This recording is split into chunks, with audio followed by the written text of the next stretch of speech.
अस्सलाम वालेकुम, welcome back to the course. आज हम वो कंसेप्ट समझेंगे जिसकी वजह से मोस्ट ऑफ द कैंपेन जो हैं फेल हो जाती हैं। उस कंसेप्ट का नाम है लर्निंग फेज।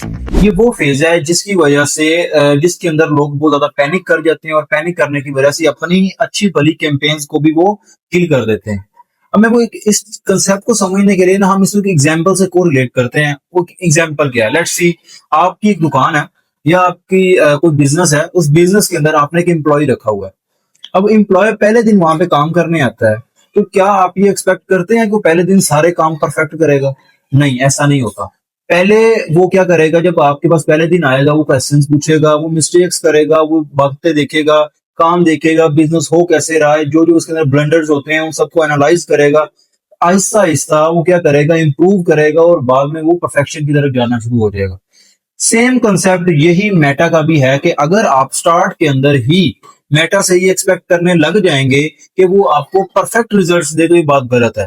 जब एड्स रन होती हैं, मेटा के पास या इतना डाटा नहीं होता कि वो उस डाटा की बेस के ऊपर ये आपको बता सके कि आया कि ये वाली ऑडियंस 100% बाय करेगी या नहीं करेगी।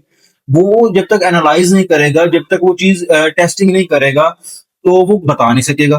तो इसी तरह स्टार्ट के अंदर जब वो कैंपेन रन होती है तो उसने कोई परफेक्ट रिजल्ट्स नहीं दे रही होती, क्योंकि मेटा डिफरेंट ऑडियंसेस को टेस्ट कर रहा होता है। जब वो ऑडियंसेस को टेस्ट करता है तो आपको क्या होता है कि डिफरेंट रिजल्ट्स आ रहे होते हैं। कभी आपको बहुत अच्छे रिजल्ट्स मिल जाते हैं, कभी आपको रिजल्ट्स बहुत बुरे मिलते हैं। ठीक है, तो इस बहुत जरूरी है कि हमें ये लर्निंग फेज के अंदर अपने आप को पेशेंस का जो मुजाहरा है वो करना बहुत ज्यादा जरूरी है। अब ये लर्निंग फेज से निकलना कैसे है, ये चीजें हम आगे जाके समझेंगे। अच्छा, यहाँ पर जो सबसे बड़ी गलती जो बिगिनर कर जाता है वो ये करता है कि कैंपेन रन करता है, 2-3 घंटे के बाद वो सीपीसी चेक करने लग जाता है, वो अपना सीटीआर चेक करने लग जाता है, सीपीएम चेक करने लग जाता है, और वो कभी कोई अंदर चेंजेस कर दी, कभी ऑडियंस चेंज कर दी, कभी कोई सेटिंग चेंज कर दी, कभी उसने क्रिएटिव चेंज कर दिया, कभी कोई चेंजेस कर दी, तो वो समझेगा तो रिजल्ट्स उसको आएंगे नहीं। तो एट द एंड वो उसने उसका कंसेप्ट क्या होगा, वो यही कहेगा यार मेटा एड्स ना काम ही नहीं करते। लेकिन जबकि जो प्रोफेशनल एक एडवर्टाइजर है वो ऐसा नहीं करता। वो पहले ही जो टेस्टिंग फेज है उसको उसने एनालाइज करना होता है, उसने देखना होता है कि टेस्टिंग के अंदर मैंने क्या करना है। फिर उसने उसको करना है, अपनी स्ट्रेटजी इस हिसाब से बनानी है कि उसने कहना है कि यार स्केलिंग के अंदर मैं क्या करूंगा, मैंने क्रिएटिव स्ट्रेटजी कैसे बनानी है, मैंने फनल के ऊपर कैसे काम करना है। वो ईच एंड एवरीथिंग को पहले ही समझ के रखेगा ताकि उसको बार बार चीजें चेंज ना करनी पड़े। ठीक है।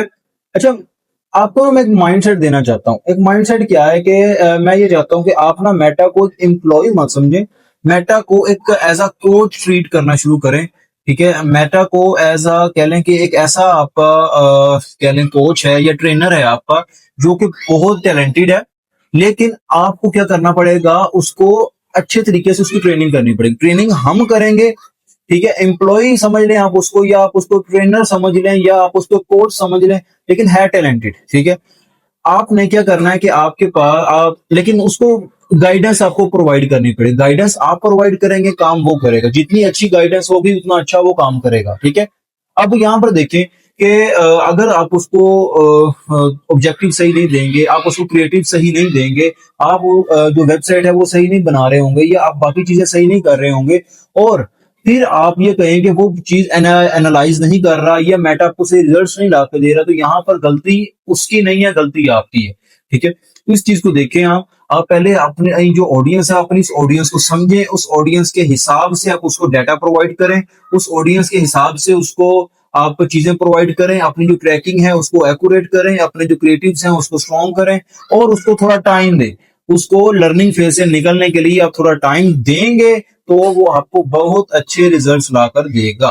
ठीक है, क्योंकि डाटा कलेक्ट करने के अंदर मेटा को थोड़ा टाइम लगता है। अब यहाँ पर ही मिस्टेक है जी, मिस्टेक क्या करते हैं बिगिनर और प्रोफेशनल के अंदर, सिंपल वही आ गया कि क्या उसने मिस्टेक करनी है जी। जो बिगिनर होगा वो दिन में 5-10 दफा एड मैनेजर ओपन करेगा, छोटी छोटी सी कोई भी चेंजेस हुई उसको देख के पैनिक हो जाएगा, और वो क्या करेगा, फिर कभी ऑडियंस चेंज कर दे, कभी कुछ चेंज कर दे, कभी कुछ। लेकिन प्रोफेशनल बंदा ऐसा काम नहीं करेगा। तो इन शॉर्ट अभी तक जो हमने ये समझा कि हमने ये कहा कि मेटा को लर्निंग फेज के अंदर आपने टाइम देना है। लर्निंग फेज में आपने ये एक्सपेक्ट नहीं करना कि आपको परफेक्ट रिजल्ट्स ला के देगा। हाँ, जब वो लर्निंग फेज से निकलता है तो फिर आपको कदर बेहतर रिजल्ट्स ला कर देता है, आपकी कैंपेन भी अच्छी चल रही होती है, बाकी सारे मामला भी अच्छे चल रहे होते हैं। लेकिन आपको तब तक वेट करना पड़ेगा, डाटा का वेट करना पड़ेगा, आपको वेट करना पड़ेगा कि वो सही तरीके से काम कर रहा है। लेकिन यहाँ पर एक और कंसेप्ट भी आता है, आपने जो वेट है वो डाटा की बेस के ऊपर करना है। ठीक है, आपने ब्लाइंडली वेट नहीं कर लेना। अब ऐसे नहीं है कि आपने कैंपेन है, आपका बजट वो खाई जा रही खाई जा रही खाई जा रही है, आप हफ्ता 10 दिन उसको कोई चेंज ही ना करें। ठीक है, ऐसा भी नहीं करना आपने। अब ये डाटा क्या होगा, कैसे देखेंगे, डाटा एनालाइज कैसे करेंगे, हम अगले लेक्चर्स के साथ देखेंगे, इसको तसल्ली से देखेंगे। ठीक है, तो उसके लिए जरूरी है कि आप ये लेक्चर को कंप्लीट देखें। अच्छा, अभी यहाँ पे मैं आपको एक और एग्जांपल देता हूँ। लेट्स सपोज अगर हम, जैसे मेरी मार्केटिंग एजेंसी है, जैस मार्केटिंग एजेंसी है। अब इस मार्केटिंग एजेंसी के पास मेरे पास दो क्लाइंट्स आते हैं। दो क्लाइंट हैं, उन दोनों का ब्यूटी सैलून है। ठीक है, अब एक क्लाइंट है, वो कहता है कि ब्रदर मेरे पास मार्केटिंग बजट 3 लाख रुपए है। दूसरा क्लाइंट है, वो भी कहता है यार मेरा मंथली मार्केटिंग बजट है 3 लाख रुपए है। ठीक है, अब दोनों बंदे सेम नीश है, उनकी सेम बजट है उनका। लेकिन जहां पर एक बंदा है जो एक समझ लें कि मैं समझा सैलून वन है, उसका क्या है कि वो सबर नहीं करता। वो क्या कहता है, आएगा सुबह मैसेज करेगा ब्रदर आप ये चीज चेंज कर दें।